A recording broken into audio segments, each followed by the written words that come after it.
천년간의 회계 역사를 차근차근 배우는 여건회계, 역사에서 건진 회계 시작하겠습니다. 남영호입니다. 제3편 산업혁명과 철도산업, 그 중에서도 제5화 죽었던 주식회사가 다시 살아나다. 어떤 일이 있었길래 죽었다가 다시 살아난 걸까요? 1720년대를 한번 총정리하면은 당시에 종이 쪽을 쫓는 묻지마 투자가 유행했습니다. 이런 묻지마 투자로 인해서 생긴 두 가지 버블. 첫 번째 미시시피사 버블, 그 다음에 남해회사 버블. 남해회사 버블은 워낙 유명해서 남해 버블이라고 많이 합니다.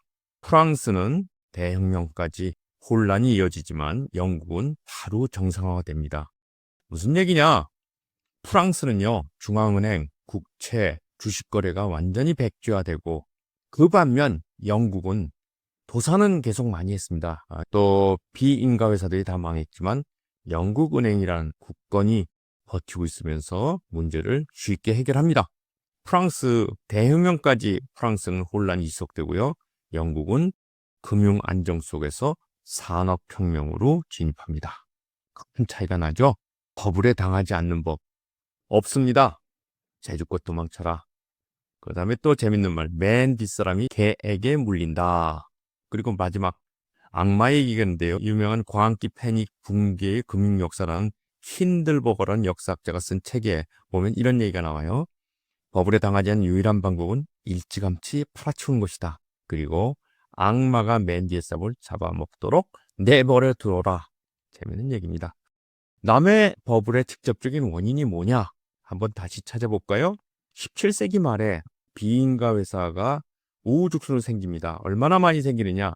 1692년, 95년 사이, 4년 사이에 150개가 막 생깁니다. 치코 회사가 아닙니다.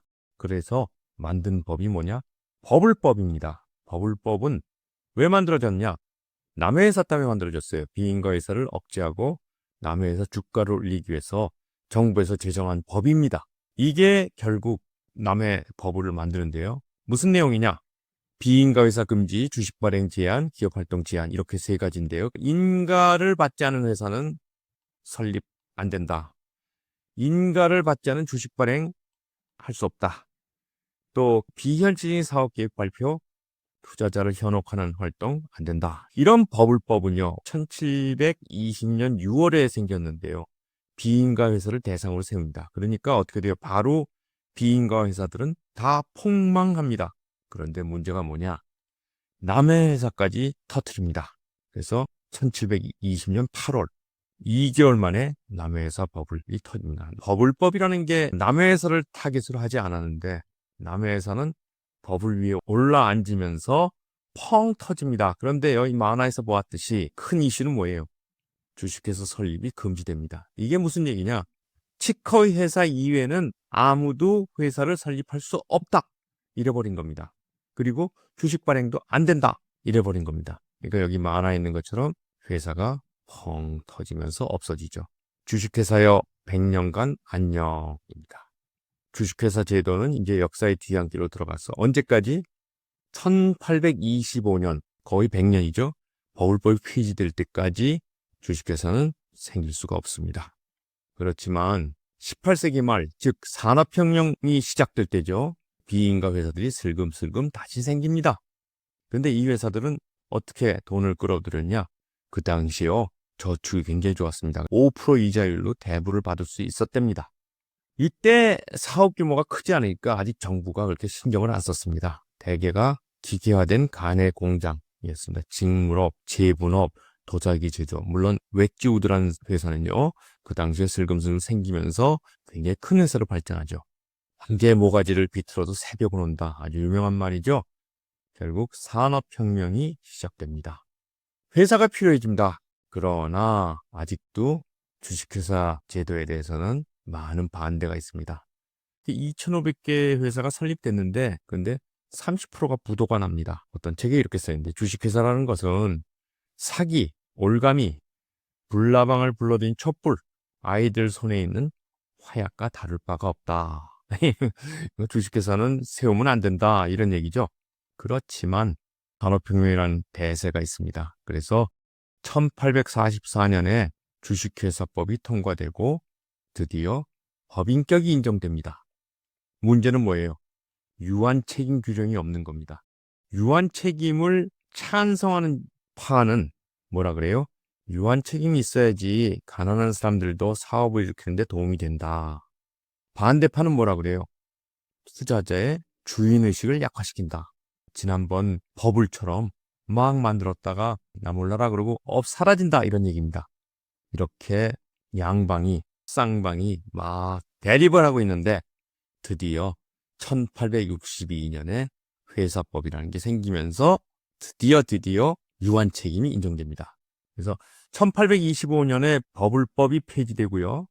1844년에 법인격이 인정되고 드디어 1862년에 유한책임과 법인격이 동시에 인정됩니다. 1862년 회사법을 보시면요. 이렇게 되어 있습니다. 첫 번째 중요한 점은 legal entity를 인정합니다. 독립된 법인체. 회사는 설립과 동시에 법적으로 독립된 법인체이다. 그리고 주주는 별개의 존재다. 마지막으로 자산을 소유할 수 있고 계약을 체결할 수 있고 소송을 제기할 수 있거나 피고가 될 수 있다. 그렇죠? 회사가 이제 독립된 법인체다. 두 번째, 이제 드디어 유한책임제가 도입됩니다. 투자한 자본 내에서 책임을 진다. 부채에 대해서 개인적으로 책임지지 않는다. 굉장히 중요한 조항이죠. 마지막으로 중요한 게 뭐냐? 회사 설립 이제 허가 안 받아도 된다. 최소 7명이 서명한 정관이 있으면 가능하다. 그리고 정관에는 이름, 목적, 자본 구조 등이 명시돼야 된다. 뭐 당연한 거죠. 그리고 설립 의무사항은 뭐냐? 7명의 발기인이 설명한 회의록이 있으면 되고 주식회사라는 LTD를 붙이면 된다. 우리나라는 어떻게 돼 있어요? 우리나라도요, 이 법의 전통을 이어받아서 발기인 수를 7명으로 옛날에 했습니다. 제가 상법 공부할 때 7명 했다가요. 3명으로 바뀌었다가 2001년 법이 바뀌면서 이제 규정이 없어졌습니다. 즉 10명으로도 주식회사를 세울 수 있습니다. 주식회사의 명칭은 어떻게 변화했느냐? 1862년 회사법이 생기면서 조인트 스탁 컴퍼니, 우리말로 번역하면 뭐 유한 합자 회사 이렇게 되겠죠. 합자 책임 회사 이렇게 되겠죠. 이게 어떻게 바뀌느냐? 영국은 LTD를 붙이는 Limited Liability Company로 바뀌고요. 이제 이게 미국으로 와서 꽃을 피우는데요. 미국에서는 어떻게 바뀌어요? 코퍼레이션이라는 이름으로 바뀌면서 회사 뒤에 INC 또는 CORP를 붙이면 됩니다. 애플, INC 이렇게 되죠. 네. 그래서 주식회사 발전사를 요약을 하면 1720년에 버블이 터지고요. 드디어 1862년에 회사법이 생기면서 버블법 제정, 이제 비인가스 회사들이 폐쇄됩니다. 물론 남해버블도 터지고요. 산업혁명이 시작되면서 무등록 회사, 무인가 회사들이 막 생깁니다. 할 수 없이 버블법을 폐지하고 드디어 회사법을 제정합니다. 여기서 영국에 대해서 조금 더 얘기해 보겠습니다. 영국. 우리가 이제 영국을 잉글랜드라고 합니다. 그 영국은행 왜 뱅크 오브 잉글랜드죠. 그런데 여기 보다시피 영국 그러면요. 유나이티드 킹덤이 공식 명칭입니다. UK. 이거는 범위가 어떻게 되냐?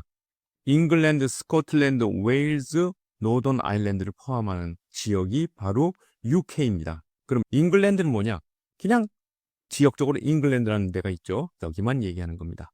그리고 그레이트 브리튼이란 말을 가끔 하는데요. 이 말은 잘 안 합니다만 아까 말한 그 UK에서 이 섬 밖에 있는 노던 아일랜드를 뺀 겁니다. 이렇게 세 가지. 잉글랜드, 스코틀랜드, 웨일즈. 마지막으로 브리티시 엠파이어라는 게 뭐냐?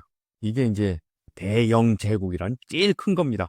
영국에 의해서 지배되었던 세계 지역. 캐나다라든지 호주, 인도, 남아프리카 공화국, 그렇죠? 이런 나라들이 다 여기에 들어가죠.